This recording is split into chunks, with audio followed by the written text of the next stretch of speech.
식품의약품안전처가 올해 1월 영유아와 어린이가 사용하는 화장품에 대한 안전성 자료 작성과 보관이 의무화됨에 따라 세부 내용을 고시로 정하고 업계를 대상으로 한 온라인 설명회를 연다고 밝혔습니다. 설명회는 제도에 대한 화장품 책임 판매업자의 이해도를 높이고 안전과 품질을 입증할 수 있는 자료를 갖추는 데 도움을 주기 위해 마련됐습니다. 설명회는 온라인 영상회의 방식으로 진행됩니다. 서울 강북구가 어린이 보호구역 내 불법 주정차 주민신고제를 시행한다고 밝혔습니다. 구는 주민 홍보를 위해 7월 31일까지 계도 기간을 갖고 8월 3일부터 위법사항 발생 시 과태료를 부과할 방침입니다. 전북 임실군이 미래세대의 주역인 청소년들의 삶의 질을 높이기 위한 맞춤형 정책 수립에 나섰습니다. 군에 따르면 청소년 문화의 집에서 청소년 정책에 활용하고자 처음으로 청소년 사회환경 조사를 진행하고 있습니다. 설문 대상자는 임실군 소재 초등학교 4학년에서 6학년, 중고등학교 청소년 500명을 대상으로 건강, 학습, 여가활동, 환경, 가족 및 친구관계 등 50문항 77문제로 조사합니다. 군은 조사 결과를 바탕으로 청소년 정책을 추진하겠다고 전했습니다. 서울시 교육청 산하 학교보건진흥원이 내달 초등학생과 학부모를 대상으로 부모와 함께하는 식품 알레르기 온라인 학생 캠프를 연다고 밝혔습니다. 캠프는 초등학교 신입생 중 식품 알레르기가 있는 학생과 그 학부모를 대상으로 이루어지며 온라인 세미나인 웨비나 형태로 진행된다고 관계자는 전했습니다. 충청남도 교육청 연구정보원이 한국과학창의재단에서 공모한 2020 융합인재교육 프로그램 개발 주간 연구기관에 선정돼 사업비 5천만 원을 지원받았다고 전했습니다. 사업 주제는 놀이로 만나는 인공지능 세상으로 올 한 해 유치원과 초등학교 현장에 적용 가능한 인공지능 연구자료를 개발하고 적용할 예정입니다.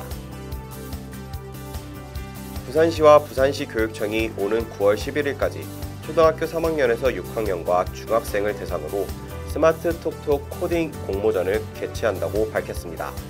이번 공모전 주제는 건전한 정보문화 확산 및 정보와 역기능 예방, 인터넷 스마트폰 과의존 해소 방안 및 바르게 활용할 수 있는 방안, 가정에서 활용하는 디지털 기술을 접목한 놀이문화 개발, 스마트시티 관련 교통, 환경, 관광, 안전 등 생활 밀착형 작품, 학교 또는 일상생활과 관련한 자유주제 등 5개 분야입니다. 경기도 연천군이 주최하고 연천군 청소년 육성재단이 주관하는 제28회 연천군 청소년 종합예술제 참가 접수가 오는 31일까지 진행됩니다. 음악, 무용, 사물놀이, 문학 등 4개 부문 17개 종목에서 펼쳐지는 올해 청소년 종합예술제는 연천군 관내 학교에 재학 중이거나 학교 밖 청소년 중 초등학교 3학년 이상이면 누구나 참가 가능합니다. 울산시 남구가 24일 2020년 제2차 남구 혁신교육 실무협의회를 개최했다고 전했습니다.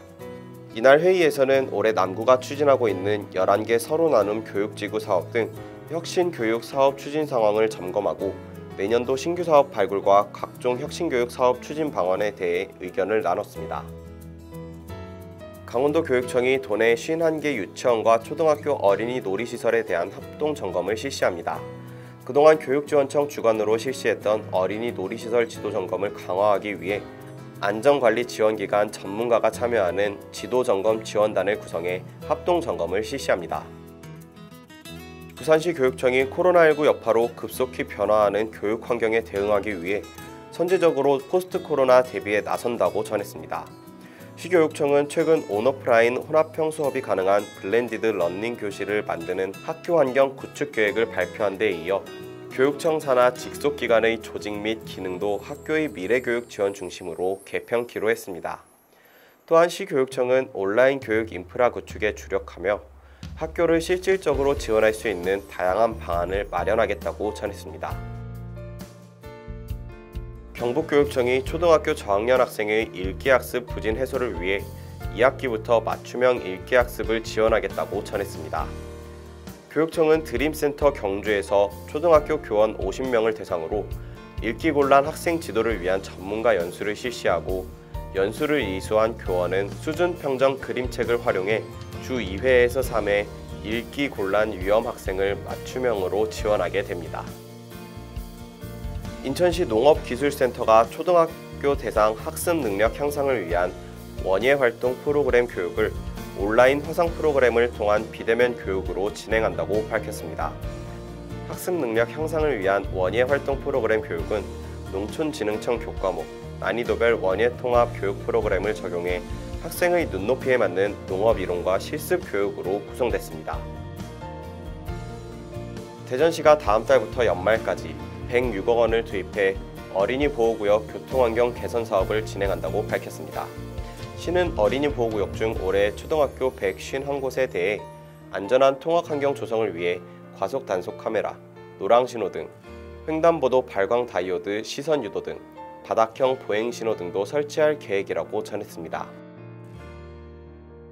경기 안양시 만안군은 다음 달 1일부터 9월 9일까지 관내 15개 초등학교를 대상으로 환경사랑 작품 공모전을 벌인다고 23일 밝혔습니다. 공모전은 하나뿐인 지구환경의 중요성을 주제로 진행됩니다. 이번 공모전은 어린이들이 지구를 환경오염으로부터 지키기 위해 무엇을 실천해야 하는지 중심으로 순수한 마음 표현의 기회를 제공하고 바람직한 환경 가치관을 확립시키기 위해 마련됐다고 구청은 설명했습니다. 울산시 교육청이 학생들의 소통과 참여를 통해 민주시민으로서의 역량을 높이기 위해 울산 학생 대토론 축제를 온라인과 오프라인으로 진행했다고 전했습니다.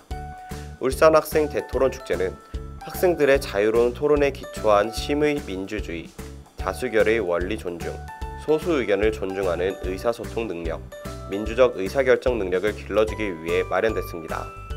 지난해와 달리 코로나19 확산 방지를 위해 온라인과 오프라인을 병행한 블렌디드 형태로 진행됐습니다. 웅진 싱크빅이 초등학교 교사들을 대상으로 스마트홀 AI 학교 수학을 개발해 무료로 공개한다고 밝혔습니다. 스마트홀 AI 학교 수학은 개념별 이해도가 낮은 학생부터 높은 학생까지 AI가 수준에 맞춰 학습을 도와주며 교과서를 중심으로 제작됐습니다. 교사들은 웅진 싱크빅 홈페이지에서 신청하고 계정을 발급받아 무료로 AI 학교 수학을 사용할 수 있습니다. 교육부가 2019 학생 건강검사 표본 통계 분석 결과를 발표했습니다. 교과에 따르면 지난해 초중고 학생 4명 중 1명은 비만이거나 과체중인 것으로 나타났습니다. 매년 가장 많이 겪는 질환도 근시 등 시력 이상과 충치 문제인 것으로 나타났습니다. 또한 주 3일 이상 격렬한 신체 활동을 한다고 답한 학생의 수도 전년보다 줄어든 것으로 나타났습니다. 아침을 거르거나 패스트푸드, 라면을 주 1회 이상 먹는 등 비만으로 이어지기 쉬운 식습관도 개선이 없었습니다. 부산시 교육청이 부산 건강학생 만들기 프로젝트의 일환으로 초등학교 4학년에서 6학년 비만 학생과 학부모 등 200명을 대상으로 온라인 가족 영양 캠프 100을 운영한다고 밝혔습니다. 이 캠프는 학생들의 비만 예방과 식생활 개선에 도움을 주기 위해 마련되는 것으로 해마다 1박 2일 숙박형으로 운영했지만 올해는 신종 코로나 바이러스 감염증 여파로 온 가족이 집에서 안전하게 즐길 수 있는 온오프라인 혼합형 가족 영양 캠프로 운영됩니다. 울산 강북교육지원청은 2020년 상반기 온라인 학부모 교육을 운영한 결과 강자당 참여 인원이 지난해보다 평균 283.8% 상승했다고 밝혔습니다. 강북교육지원청의 상반기 학부모 교육에는 4차례 모두 1,048명이 참여했습니다. 강자당 평균 참여 인원은 261명으로 지난해에는 평균 68명이 참여했습니다. 대전시 교육청은 올 여름방학을 맞아 초등 148개 교에 온오프라인 영어 캠프 운영비 5,920만 원을 지원한다고 밝혔습니다. 기존에는 오프라인으로 전면 운영됐으나 신종 코로나 바이러스 감염증 상황과 학교 여건을 고려해 면대면 온오프라인 병행, 전면 온라인 방식으로 운영될 예정입니다.